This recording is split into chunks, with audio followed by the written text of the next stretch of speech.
Oui, alors je te demande une prise de parole, 5 minutes, me laisser parler 100 minutes sans me couper, s'il te plaît. D'accord, Denis. Voilà, alors j'explique. Écoute-moi. Oui. Alors en juin 2023, j'ai fait la connaissance de Annette par rapport à un reportage qui y était consacré. Ensuite, moi, elle me disait qu'elle était championne du monde. Moi, j'ai fait des recherches, il n'y a pas de souci, je veux bien croire. Simplement, cette fédération-là n'est pas rattachée aux instances internationales. Il n'y a que l'IFBB Cameroun qui est rattachée aux instances internationales. C'est comme s'il y avait une équipe de football en France qui ne serait pas rattachée à la FIFA, si tu veux.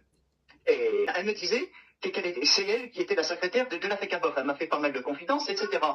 Bon, moi, après, les sentiments sont... Elle me disait qu'elle était en danger, que le président de cette fédération-là voulait lui faire du mal. Monsieur Achille Balemania, c'est lui. Oui, qui voulait lui faire du mal, qu'elle était en danger. Bon, alors moi, je lui ai dit, mais pourquoi tu restes là-dedans? Pourquoi tu ne pars pas? Sa réponse a été, moi, en étant avec ce monsieur, j'avais l'impression d'être avec le président de la République. Donc moi, je lui ai répondu, donc tu t'es assoiffé de pouvoir. Et elle m'a dit, oui, j'aimerais partir, mais j'ai peur. Donc moi, je lui ai dit, si tu veux, viens en France, te mettre à l'abri. Donc elle a saisi l'opportunité, il n'y a pas de souci. Au mois de septembre, notre relation a évolué, je lui ai déclaré mes sentiments. Je lui ai dit, bon bah écoute, moi j'étais dans une relation qui battait de l'aile, ma compagne, ça n'allait plus, donc on s'est séparés. Et puis bah, je me suis lancé avec Annette. Ensuite, elle m'a demandé de reconnaître sa fille. Mais moi je lui ai dit, comment je fais pour reconnaître sa fille? Puisqu'elle avait déjà un père à l'état civil au Cameroun. Donc, attends, après, Denis. Laisse-moi finir. Après, elle a été falsifiée l'acte de naissance, tu vas le montrer. Oui, j'ai ça. À la mairie de mon domicile, reconnaître sa fille. Bon, moi, après, j'ai pris mon visa, mais on ne prend pas un visa comme ça du jour au lendemain, tu sais bien, il fallait que je refasse mon passeport, il fallait que je fasse mon vaccin fièvre jaune, etc. J'ai pris mon visa, et puis j'ai fait ma réservation de billet d'avion pour prendre le visa, et elle s'en va me bloquer le lendemain. J'ai tenté un dialogue, j'ai tenté toutes sortes de dialogues. Elle a refusé tout dialogue. Après, elle a été dire que je voulais dormir dans sa chambre, chez elle, dans la chambre de l'enfant. Il n'a jamais été question de ça, déjà, et elle a refusé tout dialogue. Moi, si elle voulait pas dialoguer ce jour-là, il fallait dire, bon, bah, le lendemain, c'est pas grave, on dialoguera et puis on verra. Et pourquoi je voulais venir au mois de février? Tout simplement parce que le prêtre de ma ville est camerounais. Et il était au Cameroun du 6 février au 16 février. Donc je devais lui remettre la bague qu'elle voulait, qu'elle convoitait devant le prêtre le 14 février, le jour de la Saint-Valentin. Simplement, tout ça n'a pas pu se concrétiser parce que elle a refusé toute forme de dialogue le lendemain de la prise de visa. Mais il n'y a pas eu moyen de dialoguer. Ensuite, après, bon, j'étais pas content. J'ai essayé de contacter des proches pour essayer de raisonner. Après, j'ai des personnes qui sont venues vers moi pour me parler justement de Annette et de ses agissements. Et qu'est-ce que j'apprends? On m'apprend que pendant qu'elle montait un dossier de mariage avec moi, qu'elle était toujours apparemment en relation avec ce président de fédération. Mais moi je dis bien, à la base, je connaissais pas le Cameroun, je connaissais pas la FECABOF, je connaissais pas Balmania. Moi, c'était des choses que je connaissais pas. Il est totalement perdu. Par l'intermédiaire de Annette. J'ai découvert tout ça par l'intermédiaire de Annette. Moi, je connaissais pas tout ça. J'ai fait mes petites enquêtes à distance. Et qu'est-ce que j'apprends? Que ce monsieur, je vais sur Google, je tombe sur un reportage YouTube, que ce monsieur, apparemment, avait été, je sais pas, accusé de faits d'agression, etc. Chose que Annette me disait. Donc là, je me suis dit, il y a quelque chose. Il y a quelque chose qui cloche. Peut-être que la demande de visa, je peux t'assurer sur l'honneur qu'elle a été faite le vendredi 27 décembre à 14 h. On était tous en réunion de groupe, on était tous en appel de groupe. Ça a été fait le vendredi 27 décembre à 14 h. Je dis bien à 14 h. Et le lendemain, elle m'embrouille au sujet du logement. Moi, je lui ai répondu qu'il y avait bien le temps de parler du logement puisque je devais venir le 12 février. C'était pas la peine de me fatiguer encore les oreilles avec ça, de me prendre la tête pour une question de logement. Il était tout à fait logique que je n'allais pas dormir dans son taudis, sachant qu'il y avait, je sais même pas s'il y avait l'eau ou une salle de bain. J'allais pas vivre là-dedans dans des conditions déplorables. Mais elle a refusé le dialogue. Elle m'a bloqué le lendemain en refusant toute forme de dialogue. Alors moi, je me suis retrouvé avec une reconnaissance d'enfant sur le dos. Là que je suis en train de l'annuler, j'ai engagé un avocat pour annuler ça devant un juge. Ensuite, j'avais acheté la bague de mariage le 15 décembre. Je devais lui remettre le 14 février, le jour de la Saint-Valentin, en présence du prêtre camerounais de ma ville. Alors elle dit, Annette dit comme ça, ah oui, mais que je voulais venir quand sa fameuse mère ou tante, je ne sais pas quoi, n'était pas là.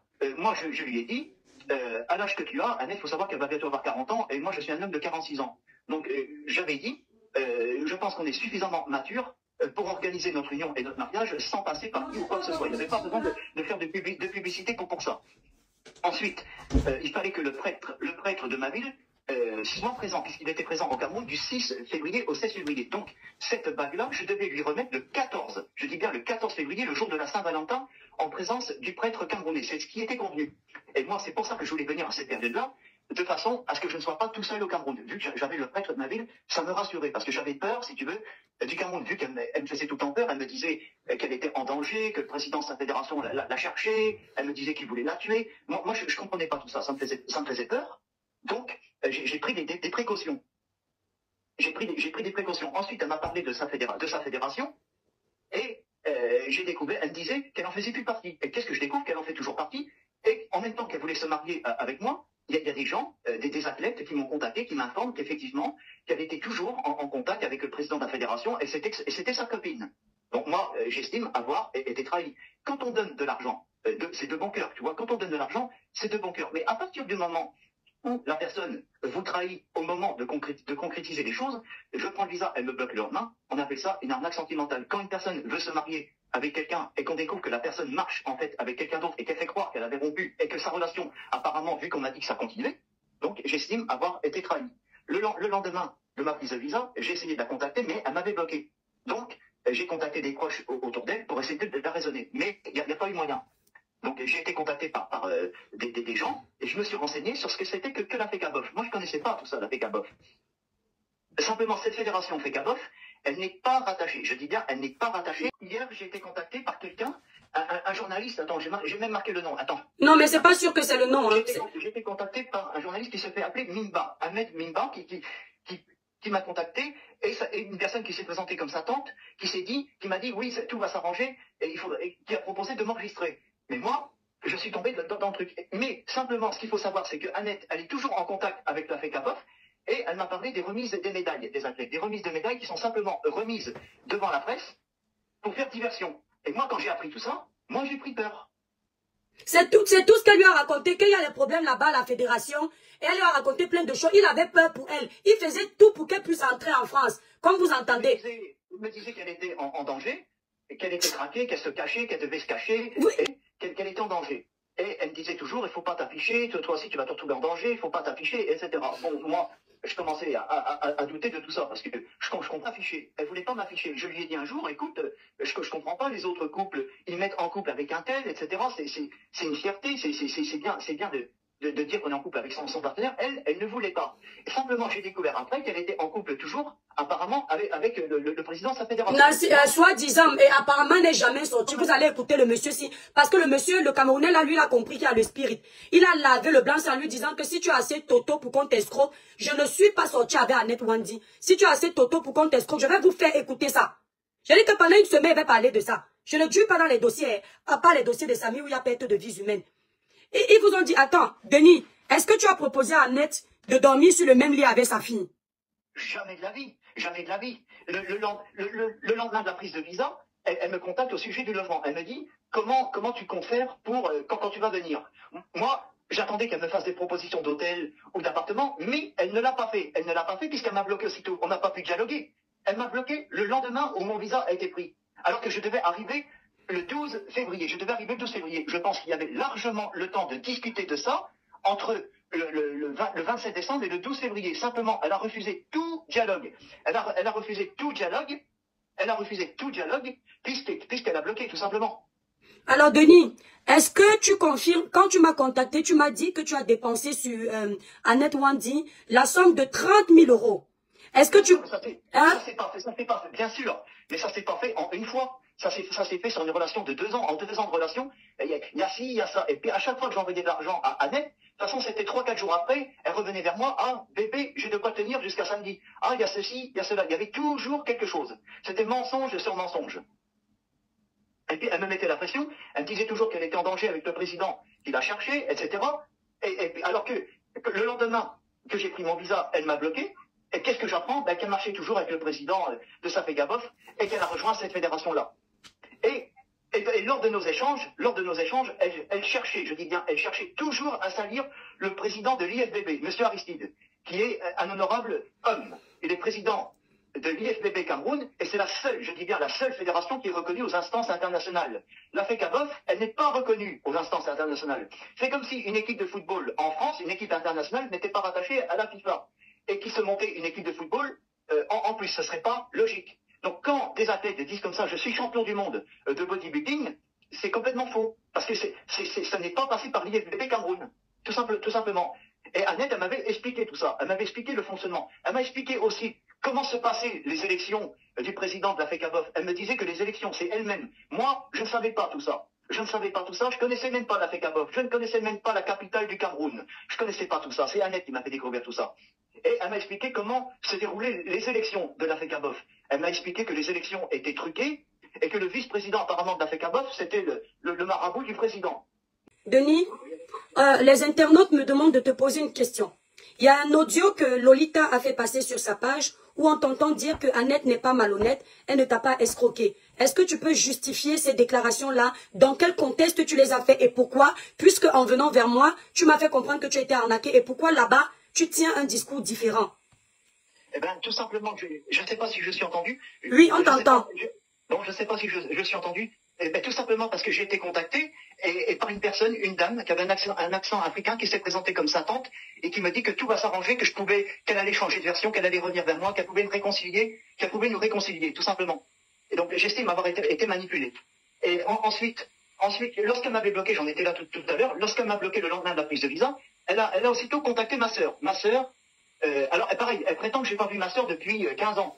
Seulement, le problème, c'est que le week-end dernier, c'était les fêtes de Pâques, on a fêté Pâques ensemble, ma sœur, moi et mes neveux. Alors quand Annette dit que je n'ai pas de contact avec ma sœur, c'est une sacrée menteuse. Ensuite, lorsqu'elle m'a bloqué le lendemain de ma prise de visa, elle a pris contact avec ma sœur et elle a demandé à ma sœur de la faire venir. Elle a dit à ma sœur que si ton frère, en parlant de moi, si ton frère Denis ne me fait pas venir en France, est-ce que toi, Sylvie, est-ce que toi, tu me ferais venir en France? Donc c'est là qu'on a compris qu'elle n'était pas amoureuse de moi. Là, elle n'était pas amoureuse de moi. Ce qu'elle voulait, c'était simplement partir du Cameroun. C'est tout. Se servir de quelqu'un pour partir. Et là, à partir de ce moment-là, j'ai compris qu'elle n'avait pas de sentiment pour moi et que je me suis fait duper. C'est tout.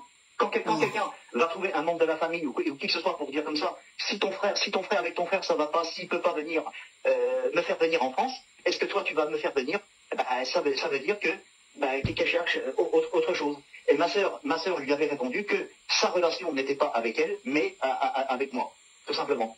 Et après, j'ai été contacté par des personnes du Cameroun, par des athlètes qui m'ont informé qu'elle fréquentait toujours, apparemment. Je dis bien apparemment, parce que moi je ne suis pas au Cameroun, j'ai pas mes yeux là-bas. On m'a dit qu'elle fréquentait toujours le président de la FECABOF en douce, et qu'il se voyait apparemment régulièrement. Moi, c'est ce qu'on m'a dit. Donc, quand une femme veut se marier avec un homme en France, et que cette femme fréquente un autre homme dans son pays, j'appelle ça se foutre de la gueule des gens. J'appelle ça une arnaque sentimentale, tout simplement. Je trouve ça dégueulasse. Et je trouve dégueulasse de faire prendre un visa et imaginez de faire venir une personne de France jusqu'au Cameroun pour rien. Imaginez si j'étais monté dans l'avion et je serais arrivé à l'aéroport de Yaoundé et qu'il n'y aurait eu personne pour m'accueillir. Ouais. Comment j'aurais fait? Imaginez un peu. Alors je serais arrivé avec des bagages dans les mains, tout seul, comme ça, dans un pays que je connais même pas, ouais. Sur un continent que je connais même pas, dans une ville que je connais même pas, une autre culture, un autre climat, et il n'y aurait eu personne pour m'accueillir. Et comment j'aurais fait? C'est honteux. Et pourquoi j'ai voulu que ça passe sur les réseaux? Je vais vous expliquer pourquoi. Tout simplement parce que je ne veux pas que ce genre d'histoire se reproduise. Quand des personnes prennent contact pour des relations à distance, que les gens soient très, très méfiants. Très méfiants. Parce que, imaginez, comme je dis, si j'étais monté dans l'avion et qu'il n'y aurait eu personne d'abord pour m'accueillir à Yaoundé, je ne sais pas du tout comment j'aurais fait. Je ne sais pas du tout comment j'aurais fait pour me tirer d'affaire. Et vu qu'elle me disait que j'aurais été en danger, qu'elle-même était en danger, qu'elle était cherchée apparemment par le président de sa fédération, qu'elle devait se cacher, il ne fallait pas m'afficher nulle part, elle ne voulait pas me montrer. J'étais comme un fantôme, elle ne voulait pas me montrer, du tout, elle ne voulait pas m'afficher nulle part. Donc je me posais des questions, ma famille se posait des questions. Ma famille disait, mais si elle t'aime vraiment, mais pourquoi qu'elle ne t'affiche pas? C'est ça qu'on ne comprenait pas. Et puis, le lendemain qu'elle m'ait bloqué, là, elle est ressortie en pleine lumière, elle s'est mise à faire des vidéos tous les jours, des vidéos se montraient partout, etc. ma sœur revient vers moi, elle me dit comme ça, mais Annette, elle n'est pas en danger. Elle disait qu'elle devait se cacher, que le président la recherchait, etc., qu'elle était en danger de mort, etc. Alors que subitement, le lendemain, tu prends ton visa, elle te bloque, et puis la voilà en pleine lumière, tous les jours à s'afficher partout, alors qu'elle nous faisait croire pendant des mois qu'elle était en danger et qu'elle était recherchée, ce qui était faux. Donc moi, après, j'ai été contacté par des athlètes qui m'ont dit, cette femme-là, elle t'a menti parce que elle est toujours en contact avec le président de sa fédération. Et lors de nos échanges réguliers, elle critiquait toujours, et je dis bien, elle critiquait toujours l'IFBB Cameroun. Elle critiquait toujours Aristide. Elle essayait de me monter la tête contre Aristide, etc. Tout simplement, elle prenait la défense de la FECABOF. Et elle m'a expliqué comment marchaient les élections de la FECABOF. Moi, comme je l'ai dit plus tôt, je ne connaissais pas la FECABOF, je ne connaissais pas tout ça. Je t'ai dit, je connaissais même pas la capitale du Cameroun. Je connaissais même pas NC Malène, c'est elle qui m'a parlé de tout ça. Sinon, j'aurais jamais entendu parler de tout ça. Après, elle m'explique, moi j'ai eu peur, si tu veux. Elle m'explique comment les élections de la FECABOF marchaient, que c'était truqué, qu'il y avait des détournements d'argent, et ci et ça. Bon, bah moi, j'ai pris peur, si tu veux. Je me suis dit, dans quoi je m'embarque? Elle veut pas m'afficher nulle part, elle me cache. Le lendemain, je prends mon visa, elle me bloque. Bon, j'en ai déduit qu'elle s'est fichue de moi. Et pourquoi faire un live? Pour éviter que d'autres personnes tombent dans ce genre de relation. Parce que c'est scandaleux. On ne peut pas faire acheter une bague de mariage à un homme. On ne peut pas trafiquer, je sais pas quoi, l'acte de naissance de sa fille, retirer le nom du véritable père, envoyer ça à un homme en France pour qu'il reconnaisse son enfant. Et 3 jours après la reconnaissance, le lendemain de la prise du visa, le bloquer comme un chien, le jeter comme une chaussette, c'est honteux. On ne fait pas des choses comme ça. Quand on a un cœur dans la poitrine, je dis bien quand on a un cœur dans la poitrine, quand on est humain, on ne fait pas des choses comme ça. Et elle m'avait juré, je m'en rappelle ça, c'est des mots qui me sont restés dans la tête, elle m'avait juré, elle faisait régulièrement des prières, elle m'avait juré devant sa croix, devant Dieu, qu'elle ne me bloquerait plus, qu'elle ne pouvait pas me bloquer. Elle m'a pourtant bloqué le lendemain de ma prise de visa. Voilà, tout simplement. Donc, c'est dégueulasse, c'est tout. Denis, qu'est-ce que tu en penses des gens qui disent que tu es paix? Je ne peux pas trop dire, c'est-à-dire des personnes qui vont au 7e ciel avec des enfants. Qu'est-ce que tu en penses de cette étiquette que tu as eue, comme quoi tu aurais été capable d'avoir des rapports intimes avec ce que tu... Il faut coder parce qu'on est sur TikTok, il ne faut pas qu'il y ait des raisons de signalement. Oui, je réponds tout de suite parce que je ne vais pas pouvoir être longtemps au téléphone, je ne devrais même pas y être. Et tout simplement, elle se sert de ça pour faire diversion, pour essayer de me salir, pour essayer de se justifier sur le fait de m'avoir bloqué le lendemain de ma prise de visa. Je dis bien, j'ai pris mon visa, j'ai des preuves, j'ai tout là. Je dis bien, le vendredi 27 décembre à 14h. Elle m'a bloqué le lendemain. Elle n'a même pas cherché à discuter sur la possibilité de trouver un hôtel ou un appartement ou une petite maison en location ou je sais pas quoi lors de ma venue. Elle m'a bloqué le lendemain. On avait largement, je dis bien largement le temps de discuter de ça. Nous étions le 27 décembre. Je devais arriver le 12 février. Entre le 27 décembre et le 12 février, il y avait bien le temps de trouver un logement. Elle a refusé tout dialogue. Dès que j'ai pris mon visa, hop, elle m'a bloqué. Comme s'il fallait pas que je vienne. Comme si, moi j'ai l'impression qu'elle croyait pas que j'allais venir. Et quand j'ai pris mon visa, dans sa tête, ça fait tilt. Ça s'est dit, merde, il va venir vraiment. Elle m'a bloqué le lendemain. Donc quand elle dit, elle se sert de son enfant pour dire des choses, c'est complètement absurde. C'est pour essayer de me servir pour faire des diversions. Pour essayer de se justifier. Mais il n'y a rien à justifier des comportements comme ça. On ne peut pas impliquer les familles, parce que moi, elle m'a fait impliquer ma famille, elle était en contact avec ma famille, je lui ai fait confiance, j'ai acheté la bague à peu près, je dis bien à peu près similaire à ce qu'elle convoitait, je devais lui remettre le 14 février, alors Annette, elle prend aussi pour prétexte que la date ne lui convenait pas, que le 12 février c'était trop loin. Mais moi, il était rassurant pour moi que le prêtre de ma ville, qui est camerounais, soit présent au Cameroun. Moi ça me rassurait parce que moi au Cameroun, je ne connaissais personne, et le fait qu'il y ait quelqu'un de mon entourage qui était au Cameroun, ça me rassurait. Et elle se sert de ça pour dire que sa tante ou sa je ne sais pas quoi, mère de cœur, n'était pas présente. Voilà, tout simplement. Et après, elle fait diversion. Elle se sert de son enfant pour dire oui, il a voulu dormir sur le lit, etc. Mais elle a même pas, je dis bien, elle a même pas voulu dialoguer. Quel dialogue il peut y avoir avec une personne qui vous bloque le lendemain de votre prise de visa. Une personne en Afrique qui fait prendre un visa à un Européen pour venir la voir et qu'elle bloque le français le lendemain. Moi, je n'attendais qu'une chose, qu'elle me fasse des propositions, mais il y avait bien le temps de ça, et qu'elle me fasse des propositions de logement, un hôtel, et après, comment j'ai fait des recherches sur Google, j'ai fait des recherches sur Google, j'ai vu le quartier Bastos, qui est un quartier sécurisé, et j'ai vu qu'il y avait des hôtels très intéressants. Et j'ai essayé de reprendre contact avec elle, mais il n'y avait pas moyen. Il n'y avait pas moyen parce qu'elle m'avait bloqué. Donc moi j'ai contacté ses proches, et il n'y a pas eu moyen, on faisait des fausses promesses, oui t'inquiète pas, Annette va te débloquer, ceci, cela. On m'a mené en bateau pendant des mois et des mois. J'ai des personnes qui sont venues vers moi qui m'ont fait des propositions douteuses. J'ai eu tout un tas de sortes de gens. Jusqu'à un journaliste qui est venu me proposer, je ne sais même pas comment il a pu avoir mon contact, qui est venu me proposer un contrat. Alors j'ai entendu sur le live d'une personne que c'est moi qui ai voulu faire un reportage contre Annette. J'ai jamais voulu faire de reportage contre Annette. Déjà, je vois pas pourquoi je ferais un reportage contre Annette. Ce journaliste est venu me trouver pour me proposer d'arranger les choses, soi-disant. Mais il me demandait d'argent pour arranger les choses. Et j'ai été mis en garde par des personnes bienveillantes qui m'ont dit, surtout, arrête d'envoyer de l'argent là-bas, ce n'est que des magouilles. Ce n'est que des magouilles, tu vas encore te faire avoir. Donc, j'ai pas donné suite. Après, j'ai été contacté par des athlètes de sa fédération qui m'ont expliqué le fonctionnement, etc. Ils se sont plaints, beaucoup. Ils étaient nombreux à venir vers moi, et ils se sont plaints des injustices qu'ils subissaient, que les athlètes n'étaient pas rémunérés, c'est-à-dire que lorsqu'ils étaient, soi-disant, gagnants lors d'une compétition, que les médailles étaient remises devant des journalistes. Moi, c'est ce qu'on m'a dit.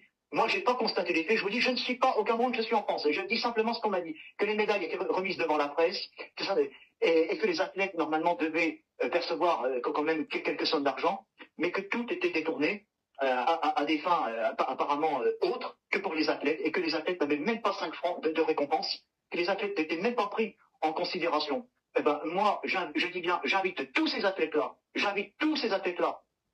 qui ont du talent à rejoindre l'IFBB Cameroun. Je dis bien l'IFBB Cameroun, qui est la seule fédération qui est reconnue aux instances internationales.